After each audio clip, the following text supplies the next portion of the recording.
Serial वसुधा के आने वाले एपिसोड में कहानी एक नए मोड़ पर पहुंचने वाली है, जहां दर्शकों को ढेर सारे ट्विस्ट और टर्न्स देखने को मिलेंगे, क्योंकि अब वसुधा की शादी पक्की हो चुकी है और यह फैसला दादी ने लिया है।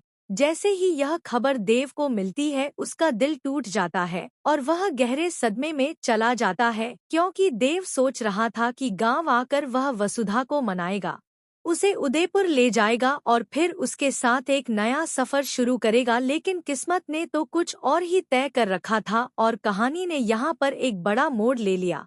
जब देव दादी से पूछता है कि आखिर उस लड़के का नाम क्या है जिससे वसुधा की शादी तय की गई है, तो दादी बताती है कि उसका नाम शिवराज है। और यह सुनकर देव शॉक्ड हो जाता है, क्योंकि असल में देव खुद ही गांव में शिवराज बनकर आया है और वसुधा का नौकर बनकर उसे मनाने की कोशिश कर रहा है, और अब दादी ने उसी से वसुधा की शादी तय कर दी है।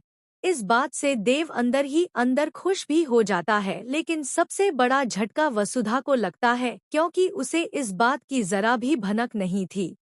वहीं दादी ने एक और चाल चल दी है कि उन्होंने देव की फोटो, जिसे वह शिवराज समझ रही है, वसुधा के पिता को भेज दी और वसुधा के पिता ने वह फोटो चंद्रिका को दिखा दी। चंद्रिका को जैसे ही यह तस्वीर दिखती है, उसके पैरों तले जमीन खिसक जाती है और वह पूरी तरह से चौंक जाती है।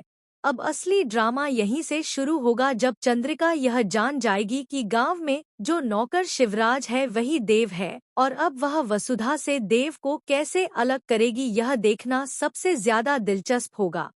चंद्रिका का अगला कदम क्या होगा और वह देव और वसुधा की जिंदगी में कौन सी नई मुश्किलें खड़ी करेगी, यही आने वाले एपिसोड्स का बड़ा आकर्षण रहेगा।